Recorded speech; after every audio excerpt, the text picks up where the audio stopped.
मिट्टी की कहानी। मैं मिट्टी हूँ और मैं आप सभी के जीवन में महत्वपूर्ण भूमिका निभाती हूँ। मैं पौधों को पोषण और पानी प्रदान करने के लिए जिम्मेदार हूँ। मैं पेड़ों को सहायता प्रदान करती हूँ और मैं कृषि के लिए बहुत महत्वपूर्ण हूँ। इसलिए मैं आप सभी के लिए महत्वपूर्ण हूँ। मुझ में काफी पानी है और छोटे कीड़े भी हैं। ये पौधों और फसलों को बढ़ने में भी मदद करते हैं। अगर मैं अच्छी गुणवत्ता की हूँ तो आप अच्छे अनाज, सब्जियाँ, फल, मेवा आदि खा सकते हैं। मुझे बनने में हजारों साल लगते हैं और मेरी एक लंबी कहानी है। अपनी कहानी साझा करने के लिए मैं आपको झारखंड के एक गांव में ले जाऊंगी और आप सभी को बाबुल और बाबू से मिलवाऊंगी। हम इस वीडियो में मिट्टी के विभिन्न पहलुओं को जानेंगे। बाबुल बाबुल, इधर आओ। क्या चाहिए भाई? मैं इन मिट्टी के मुखौटों को बनाने में बाबा की मदद करना चाहता हूँ। हालांकि इसमें छोटे कंकड़ हैं। क्या तुम इस मिट्टी से कंकड़ को अलग कर सकते हो? भाई, आप इसे एक छलनी से अलग क्यों नहीं करते? मुझे लगता है कि कंकड़ आसानी से अलग हो जाएंगे। हाँ, ये बढ़िया विचार है। पता नहीं मैंने इसके बारे में क्यों नहीं सोचा। अंदर से एक छलनी लाओ और कंकड़ को मिट्टी से अलग करो। मैं अभी आता हूँ।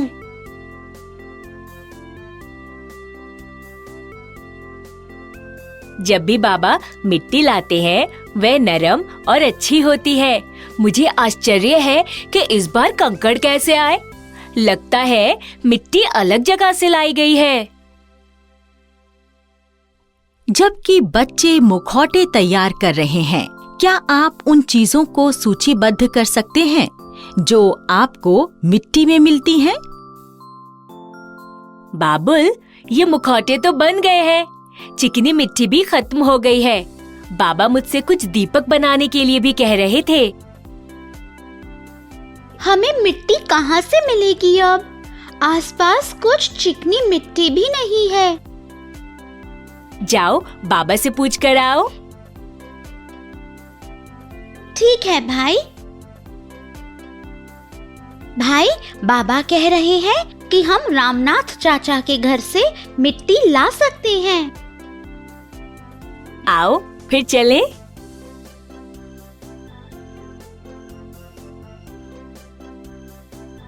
अरे, परिमल भैया दिख रहे हैं। परिमल भैया, नमस्ते। भैया, ये मशीन किस लिए है? बाबुल और बाबू, आप लोग यहाँ? भैया, बाबा ने हमें चिकनी मिट्टी लाने के लिए भेजा है, लेकिन यह मशीन? ओह, ये एक ड्रिल मशीन है। इसका क्या उपयोग है? हमारा कुआं सूख गया है और हमें पानी की समस्या हो रही है। इसलिए पिताजी जमीन को खुदवा रहे हैं। इससे क्या होगा?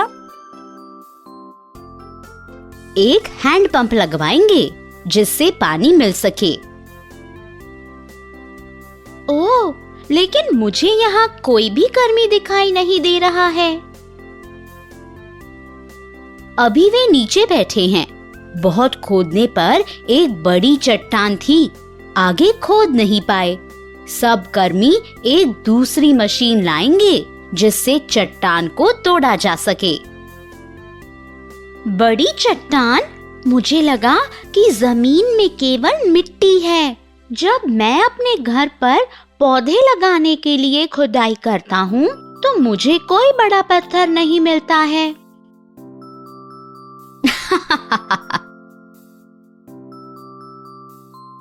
और छेद के पास कीचड़ के ढेर को देखो। इसकी रचना को देखो। यह भूरा है, लाल है और फिर यह हल्का भूरा भी है। बहुत अच्छा अवलोकन है। क्या कोई बता सकता है कि मिट्टी कैसे बनती है? मुझे यकीन है कि तुम दोनों ने पिछली कक्षाओं में इसके बारे में सीखा होगा। हाँ, मैंने पढ़ा था कि धूप, बारिश और नमी के कारण बड़ी चट्टान धीरे धीरे टूट टूट के छोटे टुकड़ों में बिखर जाती है और इस तरह मिट्टी का निर्माण होता है। ये सब होने में हजारों साल लगते हैं। भाई, याद है जब हम मिट्टी को छलनी से साफ कर रहे थे, कंकड़ पत्थर मिले थे। हाँ, बिल्कुल सही कहा। बड़ी चट्टानों के टूटने पर वे छोटे पत्थर और फिर धीरे धीरे और छोटे पत्थर और फिर मिट्टी बन जाती है। सूरज, हवा, जलवायु की क्रिया से यह सब होता है। इस प्रणाली को अपक्षय कहा जाता है। यूं तो मिट्टी की ऊपरी सतह पर भी आपको कुछ कंकड़ और रेत वगैरह जरूर मिलेंगे। जिस ढेर को तुम यहाँ देख रहे हो वह मिट्टी की अलग अलग परतें हैं। अच्छा, अभी मैं समझा। मिट्टी अनेक परतों की बनी होती है। मैं तुम दोनों को मिट्टी की परिच्छेदिका के बारे में समझाता हूँ, यानी कि उसकी परतों की व्यवस्था के बारे में। भाई देखो, परिमल भैया क्या कह रहे हैं। मैं एक बोतल और एक गिलास में पानी लेकर आऊंगा। ठीक है भैया। देखो, मुझे एक पारदर्शी बोतल मिली है और इसमें मैं मुट्ठी भर मिट्टी डाल रहा हूँ और एक गिलास पानी डाल रहा हूँ। अब तुम क्या देख रहे हो? देखो, मिट्टी के कंकड़ पत्थर नीचे बैठ रहे हैं। सही है। तो यह सिर्फ एक नमूना है। तुम इसे रात भर रखोगे तो और स्पष्ट दिखेगा। ओह, मैं यहाँ भी फर्क देख सकता हूँ। सबसे नीचे छोटे पत्थर हैं, फिर रेत है।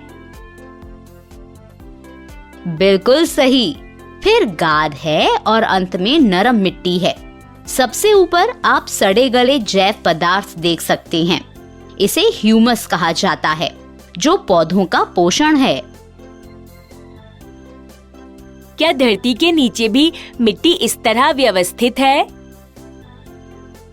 हाँ, तुम्हारा अनुमान सही है। धरती में मिट्टी की अलग अलग परतें हैं।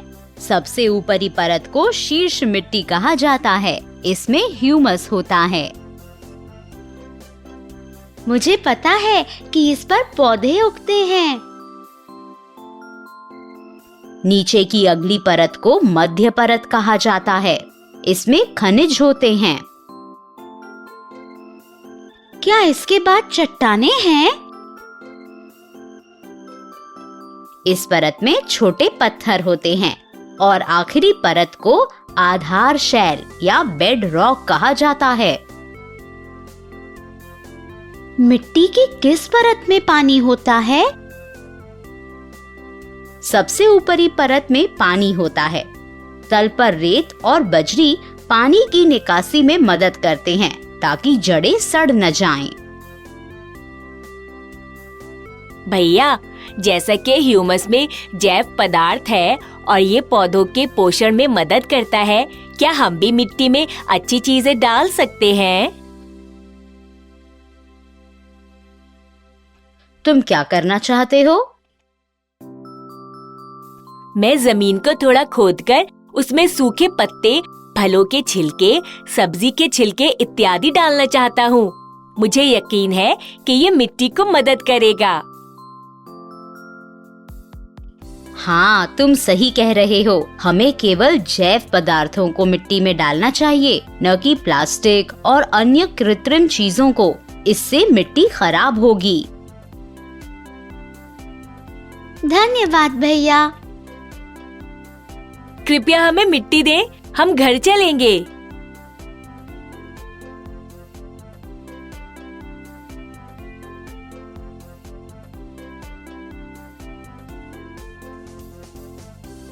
जरूर। बच्चों, इस वीडियो में हमने मिट्टी के विभिन्न पहलुओं के बारे में सीखा और मिट्टी की परिच्छेदिका के बारे में भी सीखा। अगले वीडियो में हम मिट्टी के प्रकारों के बारे में जानेंगे। फिर मिलेंगे।